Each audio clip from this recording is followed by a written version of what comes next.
Je vais improviser des impros solo pendant une demi-heure. Ouais. Ouais. Bah on n'est pas obligé de faire une demi-heure. Tu vois, c'est complètement dingue, tu vois ce que je veux dire? Je sais pas du tout à quel point je vais le faire, ou si je vais le faire ou quoi, mais je vais intervenir en termes de voix off. Très bien. Super. Tu focus ou pas?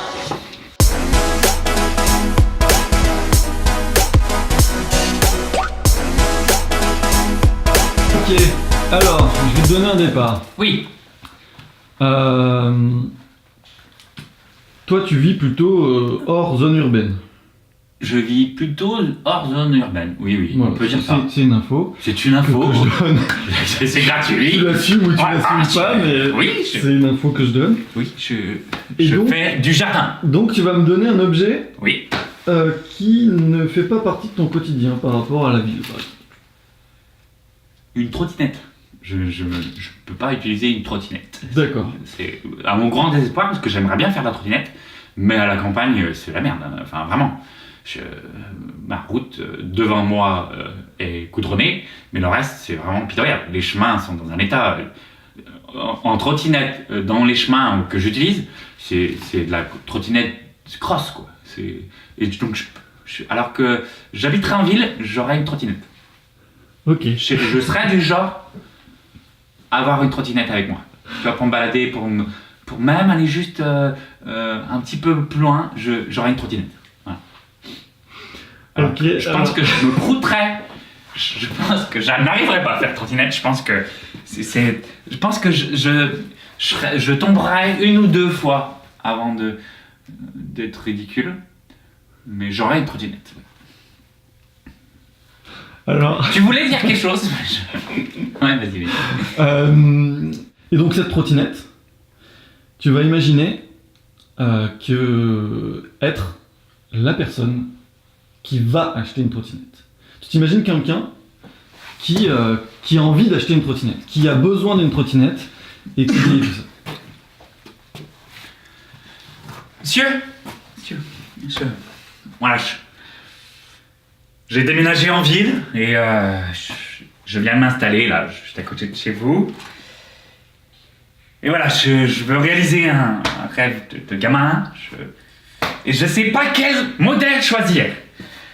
La trottinette pliable complètement, hein, qui se plie complètement, ou la trottinette fixe mais avec un frein, ou carrément la trottinette électrique. Monsieur, s'il vous plaît, conseillez-moi. Je suis un peu perdu, je suis perplexe. La modèle qui se plie, ça me paraît bien pour que je puisse l'amener jusqu'au boulot. Dans mon bureau, c'est pas bien grand. Dans ma voiture boulot aussi. La trottinette qui reste comme ça, fixe tout le temps, je me dis que ça durera plus longtemps. Forcément. Parce que forcément, quand on la plie, il y a des pièces d'usure. Et la trottinette électrique, j'ai peur que ça fasse ringard de la trottinette électrique. Qu'est-ce que vous en pensez? Est-ce que j'ai le profil de la trottinette électrique ou est-ce que j'ai le profil de la trottinette pas électrique? On sent qu'il y a vraiment quelque chose d'affectif dans l'achat de cette trottinette. On va pouvoir essayer de comprendre un petit peu ce qui te pousse vraiment à acheter cette trottinette au-delà du déplacement.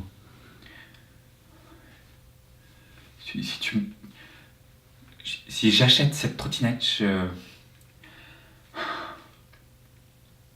vais pouvoir ressembler à tous ces ados, à tous ces gamins là, que je vois en train de pousser avec leur pied gauche ou leur pied droit, qui sont insouciants, qui sont jeunes dans leur tête un peu. Ouais. Moi j'ai une voiture familiale, une Laguna Break, et avec un siège auto. Voilà, j'ai l'impression de...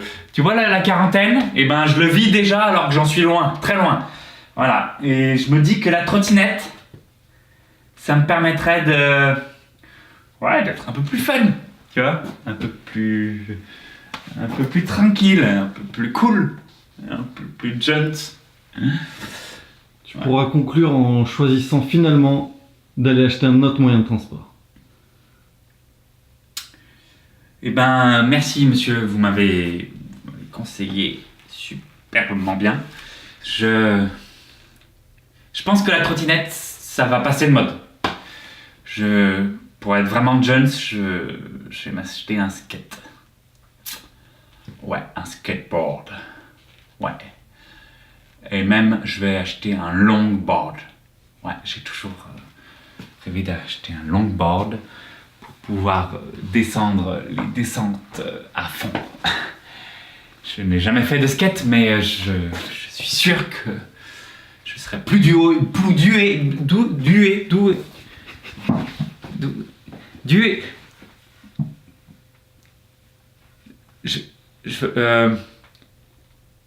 Sinon, vous avez des voitures?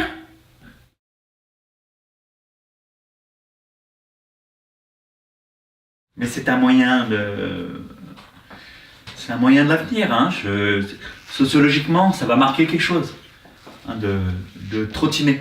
Avant, quand on trottinait, on était en jogging, on faisait du jogging. Maintenant, quand on va trottiner, on sera sur un pied, à cloche-pied. Sociologiquement, ça va marquer l'espèce humaine, je pense. Je suis même sûr de pouvoir affirmer que l'homme ne sera plus l'homme comme il l'était avant. Trottiner, jogger, trottiner à cloche-pied, on marque quelque chose au niveau de l'humain qui va être complètement différent. L'évolution de ça à ça,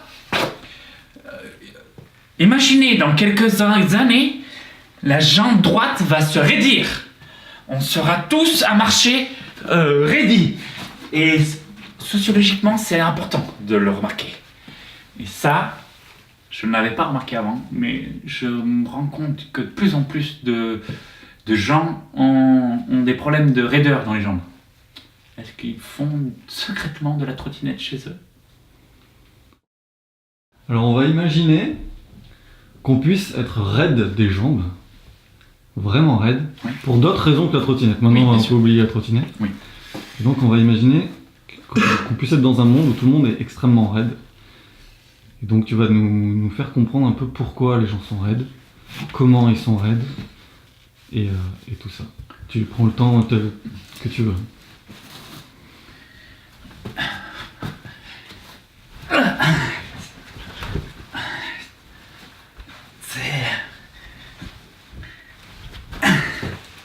Ouais.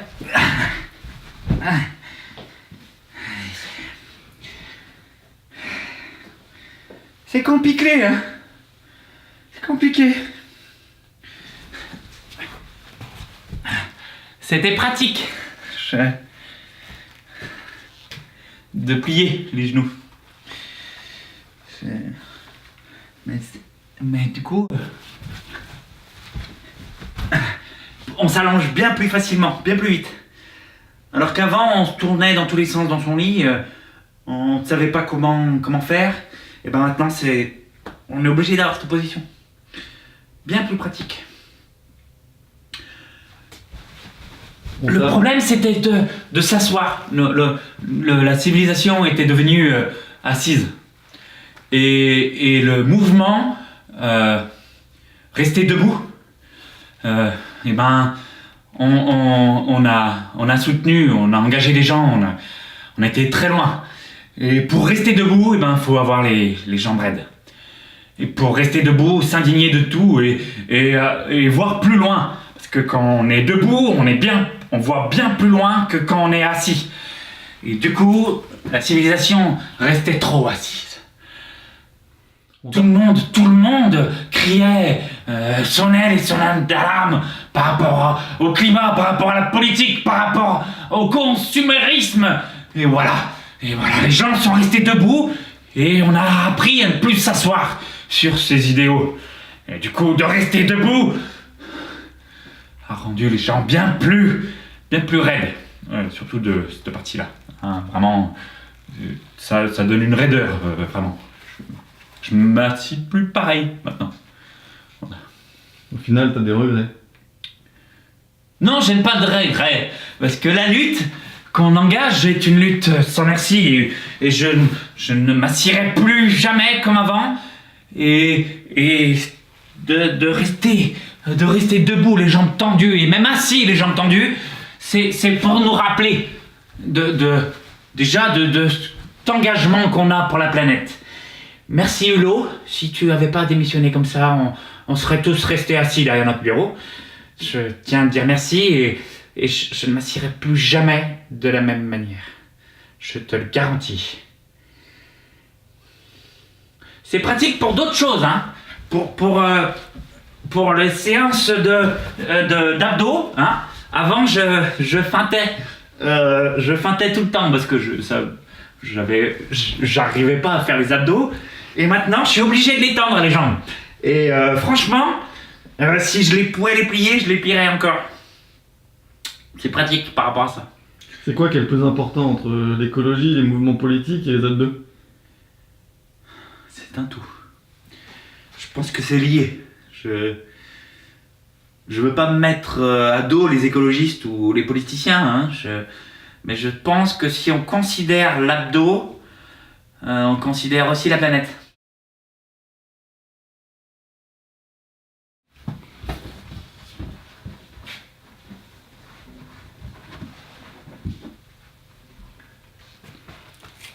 Continue là-dedans.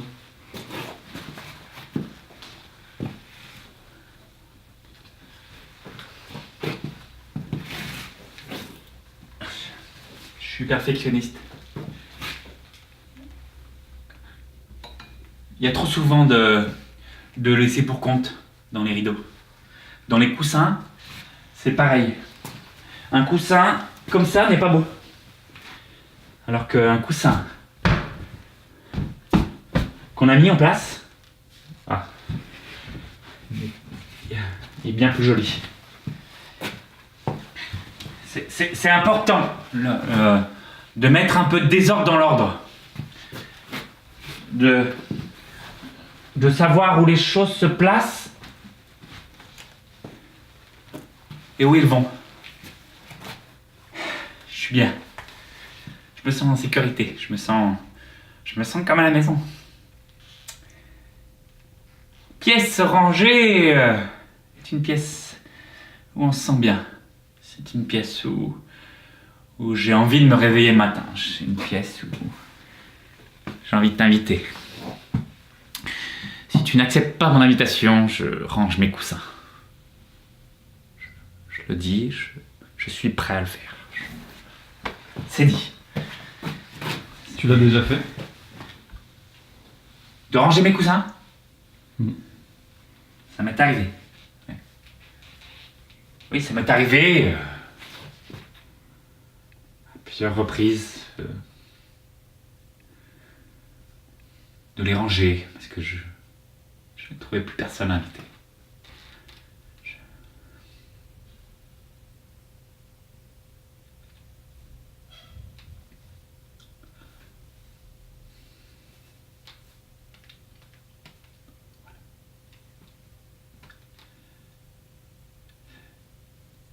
Mais du coup, ce qui est important dans le rangement des coussins, c'est de pouvoir les ressortir.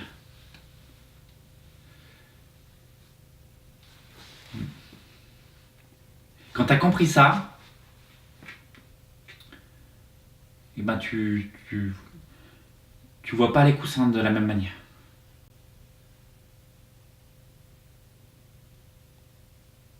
T'as une morale à nous donner par rapport aux coussins?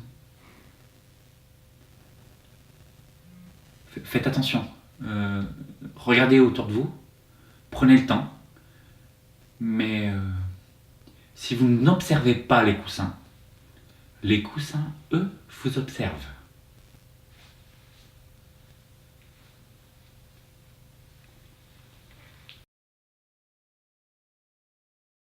Alors on va imaginer que tu es quelqu'un qui peut voler, mais il n'y a que toi qui le sais et tu peux pas le faire devant les gens.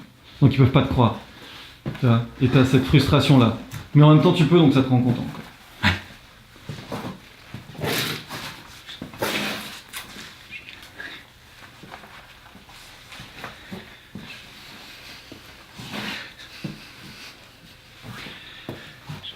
Je sais que ça paraît dingue,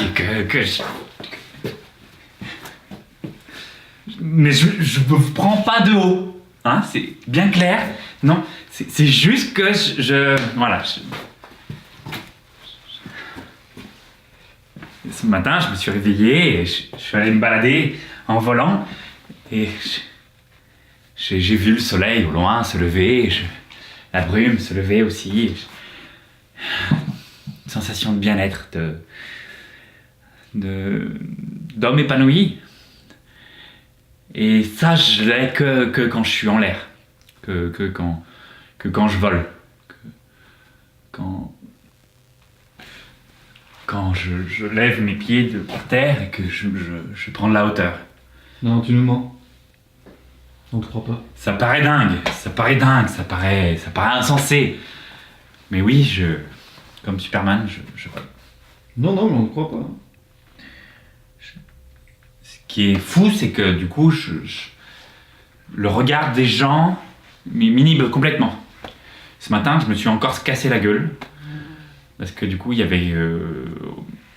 je suis passé pas bien loin d'un champ. Il y avait un agriculteur qui m'a vu. Et du coup, quand il m'a vu, je suis tombé. Voilà, parce que j'arrive pas à voler quand on me regarde. Comme par hasard. Crois-moi ou crois-moi pas, je vole. Je vole tous les matins, 5-10 minutes pour voilà, hein, il y en a qui font des tours de trottinette, il y en a qui font l'amour avec des coussins, ben moi je vole. Voilà, c'est tout. Et ce qui est dingue, c'est que voilà, ce qui me rend dingue, c'est les gens comme toi qui me croient pas. Et, comme toi aussi qui me croient pas là. Je vole. Qu'est-ce qu'il y a de si extraordinaire que ça? Hein? Voilà. Admets-le. Simplement. Mais non, tu ne crois pas parce que non, c'est pas possible. Voilà, tu te fixes des barrières. Tu te vois pas comme tu pourrais être. Arrête tout ça. Arrête. Ça devient quelqu'un d'agressif. Voilà.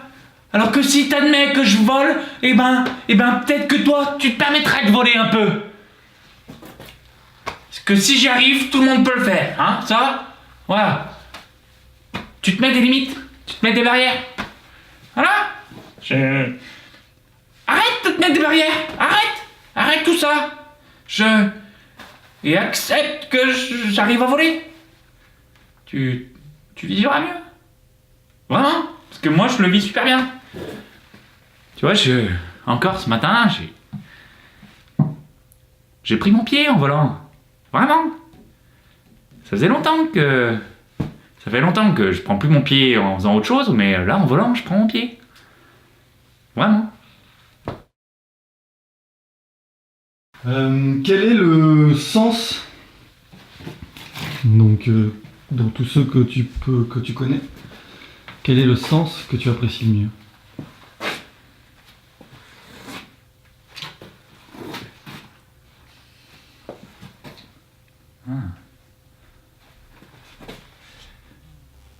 Alors, malgré que je sois un homme de gauche, je pense que j'ai une tendance à aller à droite. Enfin, j'ai une tendance à apprécier aller à droite. Comme ça, hein. Alors que mes idées vont plutôt à gauche. De l'avant ou de l'arrière, je me mets pas de frein là-dessus. Mais vraiment, j'ai une préférence pour la droite. De gauche à droite, alors. De gauche à droite, oui. Là, comme ça, je suis pas bien. Alors que là, ça me donne... Alors que... ouais, je sais pas pourquoi. C'est plus facile pour moi d'aller à droite. Et si on t'oblige à aller de droite à gauche pour le reste de ta vie? De droite à gauche.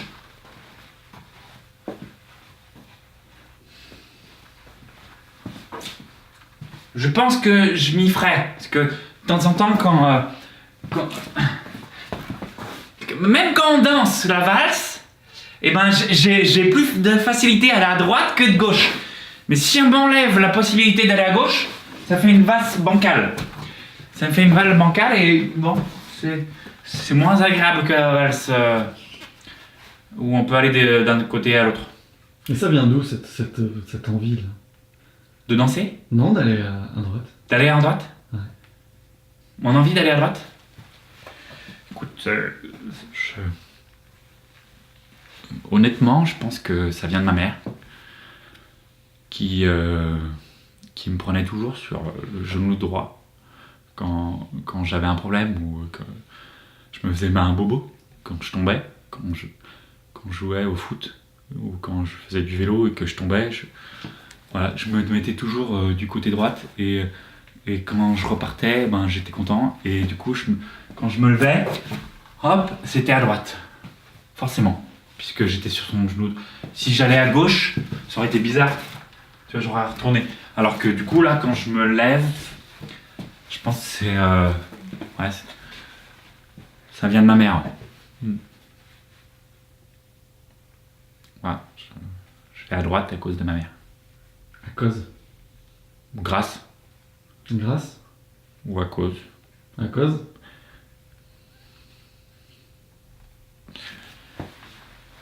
C'est ça.